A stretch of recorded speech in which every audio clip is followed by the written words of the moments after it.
You're welcome along. It is Thursdays Off the Ball. Nathan with you until 10 o'clock. John Giles with us as always on a Thursday. For the last couple of weeks we've been looking back on the great managers of the 60s. Some brilliant insight from John into Don Revie and Matt Busby. And tonight we're looking at the Liverpool legend Bill Shankly. So that coming your way after 9 o'clock. Obviously there's been a lot of talk over the past couple of weeks about the amount of players leaving the League of Ireland for League One, for Italy. And tonight on the show we're going to talk to Pat Dean, who works with Quorum Sports, who are one of the main agencies involved with the likes of Dawson Devoy and Promise O'Share moving to the UK. And we're going to find out from the agent's angle, which is never the most popular angle in all of this, but Pat's going to join us and tell us whether he thinks the league is getting value for its players. So that coming up in a little while. And also Live Golf looking at Charles Barkley to join David Flaherty on their TV coverage. We're going to be talking about Barkley and his influence and his role in American sports TV coverage. 53106 is the text number, @Off the Ball on Twitter. Richie McCormack, good evening. Nathan, do you have Pat Dean's contact details there? I might want to have a word with him. You're not happy? No comment. I know we've signed some good players over the 8 players over the course of the summer window, and James Clark the most recent of them. So onwards and upwards, as the man says. Onwards and upwards. Yeah, we recorded it earlier. Joe is with us as well. Evening, Joe. Hey, lads. Does anyone ever have any sympathy? Does anyone ever have a nice word to say about agents? I'm not quite sure they do. Not quite sure they do. No. Who's less popular, journalists or agents? He's obviously giving it from his angle, and we're looking at a lot of players, some of the best young players in the league going to League One for not a huge amount of money. His point was that there's very few clubs in League One who would pay a huge amount of money, who would pay more than 100,000 in a transfer fee. You might have 4 or 5 of them who may look a little bit more than that. Championship clubs aren't looking at the League of Ireland right now. Maybe they will. Maybe there'll be the odd exception who might get a move to the Championship club. But generally, 100 grand is probably the upper limit. The key for League of Ireland clubs are the add-ons, and if they move up, the Matt Doherty style scenario that benefited Bohemians so greatly, that's where the league will ultimately benefit. I did ask him, if you were offered a 3-year deal for one of your players with the League of Ireland club with no release clause, would you let them sign it? And he sort of made the point, probably not. Like, you would have to make the case to the player. Why? What is the benefit to you of doing this? So there's no right answers in this, is the thing. Like, the league, you want the clubs to get the value for the players, but if the English clubs don't see the value there and they can't play players, like, what's the top wage in the League of Ireland? It seems most players at the best clubs are on about £1,000 a week. Maybe some of them are on £2,000 a week. Are you going to sign a 3-year deal for that when the dream is always held out for League One, where they can triple your wages instantly? I don't know. It's a hard sell. Yeah, for sure. And I don't think anyone holds it against the agent for doing his or her best for the player. I mean, clubs will screw players over at the first opportunity. Generally, everybody's looking out for themselves. So they're very necessary. And quite often we're talking about young players who won't be thinking along the lines of release clauses and all the protections that really they should be demanding. So I've no issue at all with agents putting in insulation like that for their players. And I said to you guys last week, I understand it's tough for the league to feel very much like a selling league at the moment, and as to whether the clubs are getting value for money or not is debatable. But I much prefer this cycle of players coming through and breaking through at League of Ireland clubs and then going over in their early 20s when they're more prepared, because it's just a crazy situation for far too long. I mean, back to the days of Giles, who you mentioned, getting the boat over as a young teenager, like, it was insanity. So this is far preferable, and we should still be able to populate the league with lots of good players, even if the best continue to go, the cream of the crop still go. There'll still be lots of talent coming through. What would you do, Richie? Really, because like, say Bohemians, say Bows offered Dawson Devoy $5,000 a week on a 3-year contract. Like, firstly, is that good business for the club to offer him that? Does it suddenly mean that if a team wants to come in, they have to pay $500,000 for Dawson Devoy or $1 million? Would Dawson Devoy still sign that? Like, you're not going, like, the pathway is, like, the Luke McNally pathway is the way now. You go from Pats to Oxford to Burnley, and then you look at Nathan Collins and think, can you go? Like, that seems to be the path now. But like, how do the clubs how can the clubs respond when like the revenue just isn't there? They don't get any money from TV revenue. There's no great commercial interest in the league still, unfortunately. So like, there is no right answer.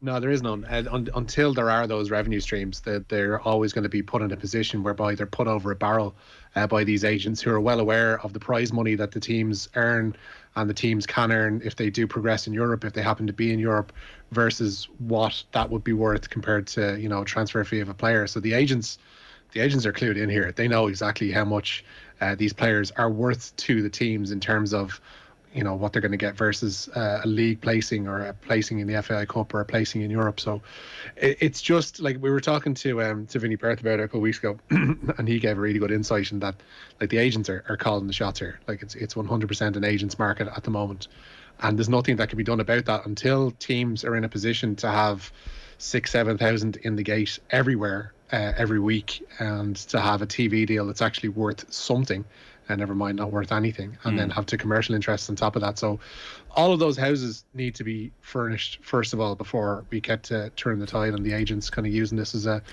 breeding ground for young players. But lads, when we're talking about the agents, we're talking about the players here. Yeah. Like their job is to represent the player. I'm delighted to hear that the players have good representation and that they're fighting for every cent for their players. And I say good luck to them, because the clubs will still be here in 15, 20 years, but the players will be long retired and trying to map out their post-playing career. So absolutely on the side of the agents and the players to get as much as possible. I don't even think it's a debate, really. Yeah, but the agents are always, like as you mentioned there, everybody's out for themselves. The agents are 100% purely out for themselves. Like that's their the players are secondary to them. No, it is, yeah, and they obviously have the clubs over a barrel as well in terms of what they're able to get for players over across in England. Like they're canny people, they're smart people, and they know they're able to take advantage of the league. They are, and listen, I'm sure there's plenty of unscrupulous agents who aren't advising their players in the right way. But at the same time, like to be honest, I'm one of these. I don't have a massive issue with Kylian Mbappe getting paid what he gets paid.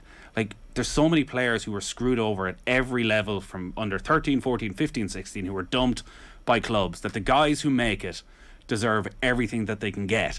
And even League of Ireland clubs do this. Even League of Ireland clubs let guys go at 16, 17, 18 who've been sold a dream, who think they're going to be a Premier League player, who give up on their education and are left with nothing.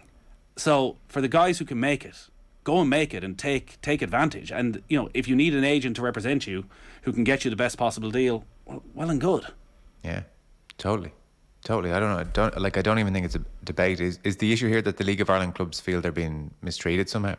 I think the players are worth more than what they've been going for. Danny Mandrew is definitely case in point, but the contract was arranged as such that Rovers were never going to get his market value at this point in time for him, and didn't. They got 30 grand from Lincoln City, and in that instance, like, it's not even a good move. Like, Lincoln are a nothing club in League One. It's just he's gonna, you know, get more money for himself and maybe move up the league, maybe not in terms of application for him. But they're a nothing club whose budget is still far more than Shamrock Rovers. So like the reports were like he tripled his wage by signing for a nothing club in Lincoln. And again, like the dream is there of Shamrock Rovers and play and maybe qualify for the Europa League or the Conference League.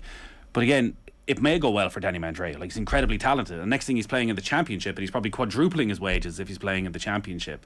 So I think maybe we are guilty at times of overestimating, like, you know, football is a meritocracy. So if it's only League One clubs who are interested in the League of Ireland, it's because that's the level they see them at. And while we look at really Lincoln as a small, well, how isn't it? Like, you know, well, look at like they go and they try the best players for the best value.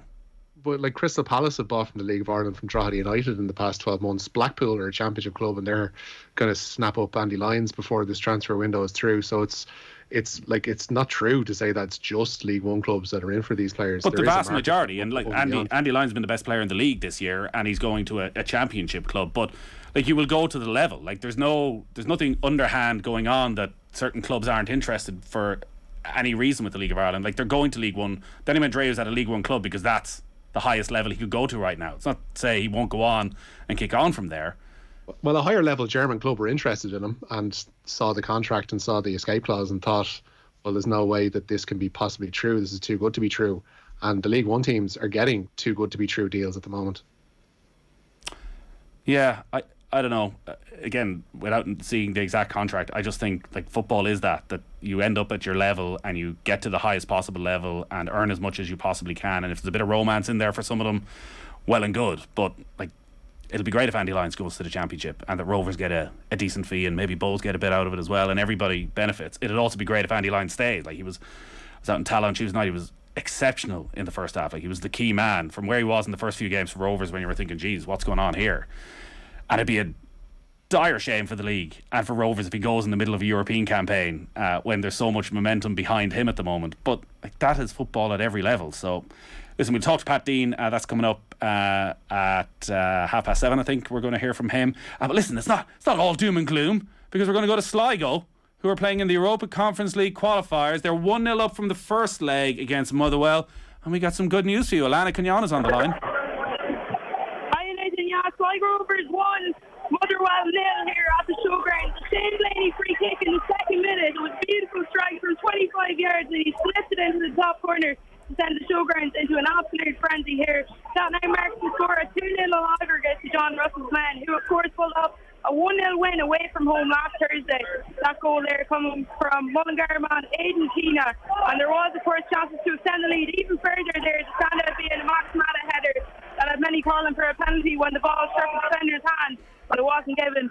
As I say, 1-0 here, and the team is listed as follows. You have McNicholas, Liston, Banks, Blaney, Buckley, Kirk, O'Sullivan, Cawley, Moorhan, McDonald, Fitzgerald, with no striker Keane up top. Motherwell then opted for Kelly McGinn, Daly Mulgary, Carroll, Fiddle, Slattery, Van Veen, Morris, and Ireland's own Ross Tierney, formerly of Bohemian. It's a really lively atmosphere as Motherwell too have brought a big crowd with them, and that's kind of aiding to the antics here. As you can imagine, even in the first minute, there was a bit of a delay, sustained delay getting the ball back in. But yeah, plenty to come here. Sligo Rovers 1, Motherwell 0. Oh yes, antics at the showground. That is exactly what we want. So Sligo 1-0 up at 2-0 on aggregate. Yeah, the free kick from Shane Blaney is absolutely exceptional. He's in line with the angle of the box on the left-hand side, about 25 yards out. He takes it left-footed and swings it into the far top corner, way out of the reach of the Motherwell keeper. It is a brilliant free kick, and Sligo are in absolute control of that tie now, which is just incredible. They could be on the way to the third qualifying round of the Conference League, which would be outstanding. Long way to go, but by God, they've given themselves a foothold in this tie. We might be making a trip west. We obviously have a strong Bows mafia in off the ball, and they've been riling up the Sligo mafia of Alana and Arthur and Kathleen McNamee. And Arthur's been getting very frustrated with our coverage of Shamrock Rovers, saying, why aren't we down doing Sligo every week? And I made the false promise. I said, if you get through, of course we'll be down there for the full show. So we may have to make a trip next Thursday or the Thursday after, and we'd be delighted to do it. So Joe, you're coming as well. Absolutely, I'm there. We will get into the news round. Richie, where are you starting? Yeah, we'll start at the showgrounds. As Alana mentioned, Sligo 1-0 up through that Shane Blaney free kick. 2-0 on aggregate now. They lead Motherwell, and Sligo were unchanged from last week's first leg at Fair Park. Meanwhile, St. Pat's are in Slovenia for their second leg with Mura. The sides level at a goal apiece after the first leg. There's 18 minutes played there, still goalless. Saints showing two changes from last week's side. Jamie Lennon and Billy King have both started for Tim Clancy's Chargers. No goals just yet, and as I say, 1-1 on aggregate. The news round is brought to you with Gillette Labs for an effortless finish to your day. So the news broke yesterday about the redevelopment of Dalymount Park hitting another stumbling block. Bows held a press conference today to give further information. They did, yeah. The estimated cost of €52 million, which is what it had risen to given inflation for the preferred plan, had been judged to be too expensive by Dublin City Council. They're recommending a scaled-back version of that plan or incremental refurbishment on the existing footprint of the stadium. The revised estimated date for completion remains 2026. While inflation and possible recession continue to loom over the project, Bohemian's Chief Operating Officer Daniel Lambert says there is plenty of cause for optimism around the site. Yeah, there's always external factors. So if we had a major recession tomorrow, could it impact upon this? Yeah, absolutely. Is that worth worrying about? Probably not, So I suppose they're just being realistic in terms of any project exists with external influences on it. And that's why I think having two options is a really good idea in terms of deciding, right, this was the original plan, this is what it costs. We've pared back on the excess cost. It's now for one club, but it was meant to be for two. And this is an alternative, the option two there, where we keep Dalymount in its same kind of layout in terms of the pitch, keep one stand and develop the rest and go from there. But and the line at the end about the LSSAF, that's always been the case, to be fair. from day one, it was never said at any time that the council would do this alone. There was always to be a project that was that involved central government and local government and ourselves, and shelves have been removed, but we'll pay obviously a tenancy payment, as do Shamrock Rovers or anyone else in the municipal stadium. There'll be a cost to those, and rightly so. Like, we've got to pay our way in the stadium as well. So it's 3 or 4 months since we spoke about this, Joe, with the news came through about Talca Park, and I think you made the point strongly of, like, we just need to go and we need to build facilities and community facilities and more Tallaght stadiums, more venues where people can go access football easily. Like, it's a sport that has been left behind compared to others for many different reasons. And he just listened to that, and I know what Daniel Lambert's saying there about recession. Like, it does feel it's it's something we actually do have to worry about, and you would just worry. And I'm sure, Richie, all the Bulls fans are very concerned that, like, this is just going to be pushed back, and, like, incremental improvements. Like, Dalymount's way past incremental improvements. Well, it's incremental in the sense that the Jody would be, as it is, and it's only the main stand at the moment, that would be redeveloped somewhat, although the outside would remain the same, because it's still, like, there's nothing wrong with the shell of that. And there would be a main stand built where the Connacht stand is and is soon to be demolished, of about 4,000 or 5,000, then a 2,000 terrace to the left of the Jody as you look onto the pitch. That would be all terracing, as I say, and then there'd be a smaller terrace at the shopping centre end. That is by far, as far as I can see, the most preferable way of going about this. It would still mean the Bows have to move out for a year or two. Dan Lambert said today in the press conference that, you could try and build piece by piece, but ultimately you'd be completely wasting the massive space that's sitting in the middle of the site to try and get these things done. So rather than a new build, twisting the pitch 90 degrees and going from there, I think this solution seems both cheaper and seems a better option in terms of getting atmosphere in the ground. At the core of the issue is the lack of respect that Irish football gets in this country, leading to a lack of an industry here. The Sligo game not being on free-to-air TV tonight is a perfect example. We'll never progress until those at the top move the League of Ireland commercially, which we've been waiting for years to happen, is the text to 53106 from Tom in Cork. Like, the Sligo game is on television. It's on Premier Sports. Not everything can be on free-to-air. I think there's an argument there should be more free to air to build up a bit of momentum around the league, and you get to know the personalities and that. But again, it is on TV, like most. Champions League is now not on free to air. Champions League is on free to air, but most of the games are on BT Sport as well, and have been pushed behind a paywall. Like, I don't know what the answer is, Joe. It feels like we'll be chatting about this in 10 years. Like, it is cyclical. Like, the lack of a commercial infrastructure around the league is hugely holding it back. Like, the fact that there's still not any money being paid for television rights is a complete outlier with every other league in European football, and big business is not getting behind the league. No, it's an ongoing problem, isn't it?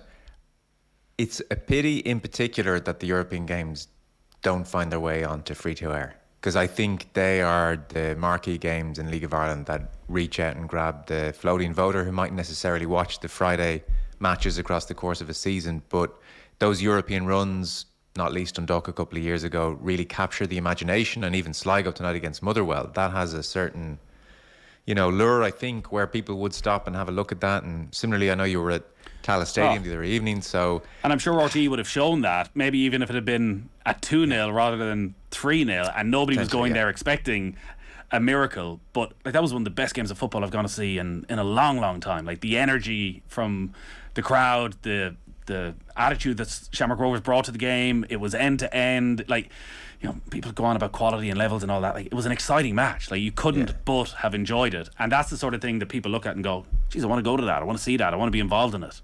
Yeah, those European nights are the best advertisement, I think, for the league. So look, presumably those rights are for sale and they've been bought and perfectly entitled to be bought. So that's just the way it is. But it does feel like missed opportunity for sure.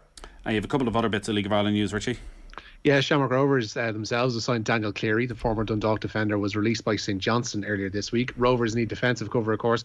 Captain Roberto Lopez is out for up to 8 weeks with a knee injury. Derry City, meanwhile, have conducted quite a piece of business. They've signed Mark Connolly on a 2.5-year deal. The defender had spent the first half of the season on loan at Dundalk from Dundee United and was only named Player of the Month for June for the league in recent weeks. So nice signing there for Derry City as they head into their FAI Cup campaign. It is Thursday of the Galway Festival. Is that still Ladies' Day? Is Do they still call it Ladies' Day? Sure, yeah. Okay. The Tony Martin convinced. trained Tudor City was a surprise winner of the Galway Hurdle, the feature race on day 4 of the Galway Festival. The 22-1 shot came home 3/4 of a length ahead of the Null Mead trained Jesse Evans. Pre-race favourite, adamantly chosen, was third from last for trainer Willie Mullins. The Holly Doyle Mount of Nashua won the Nassau Stakes, the highlight on day 3 of Glorious Goodwood. The short odds favourite came home just under 2 lengths ahead of 40-1 outsider Aristria. Doyle's husband, Tom Marquand, was third aboard Lilac Road. Some transfer news then. Everton, I know their fans, I think, are a bit concerned with what's gone on throughout this window with Richarlison leaving the club and maybe not the quality of players coming in. But Dwight McNeil looks a good signing. Yeah, Everton have completed their third signing of the summer and their second from Burnley. Dwight McNeil joining the Goodison Park club for an initial €18 million. The winger has signed a 5-year contract and he links up with former Burnley teammate James Tarkowski at his new club. He has been given Richarlison's old number 7 jersey as well. Kevin Kilbane has been all in on Dwight McNeil for a long time. Joe is probably one of the better players in those bottom half of the table teams. His career has stalled somewhat. He always seemed like a bit of an outlier at Burnley. Like, he is a traditional winger in a 4-4-2 and it works. I sort of felt he was one of those, actually, if he went to a Tottenham, a top 6, he had that sort of quality. Like, going into Everton at the moment is not a club you wish to put upon anybody right now. We were talking about this last night because we were just touching on Lampard's interview on the pre-season tour at the end of last week, where he was incredibly critical of the players. He was talking about like things behind the scenes at the club need to get done. All of it just seemed very stressed, I would say. A sense of impending relegation dogfight once again. So I think if you're McNeil, who is a good signing, I agree with you, I suspect you're going in there with your eyes wide open, because Everton just has a stench right now of a club at best in stagnation. Time for a couple of other bits of quick news, Richie. Yeah, the IRFU is to offer professional contracts to 15s players for the first time. According to the Irish Times today, more than 40 contracts will be confirmed from members of the 15s and 7 squads in the coming weeks. Confirmation due to come before Ireland's 2-match tour of Japan next month. And Northern Ireland and Arsenal legend Terry Neal has died at the age of 80. Neal guided Arsenal to 3 FA Cup finals in a row, beating Manchester United in the middle of them in 1979. He also managed his country in a part-time capacity during the 70s and was Bill Nicholson's replacement as manager at Tottenham. Yeah, we'll come back to that news of the professionalism and the women's team over the next couple of weeks, because it's something that always sparks a lot of debate. Like, what is professionalism? How much are you going to be paid if you're in college and you're training to become a physio or a doctor, or you're already that? Are you going to be paid enough to cover that? So the details are still coming out, but we'll definitely get to it over the next couple of weeks. But we are out of time. Joe, thank you. Cheers, lads. Richie, thank you as well. Nice one, lads. Sligo Rovers still 1-0 up on the night and 2-0 up on aggregate against Motherwell in the Europa Conference League qualifier. We'll keep you up to date on that throughout the evening.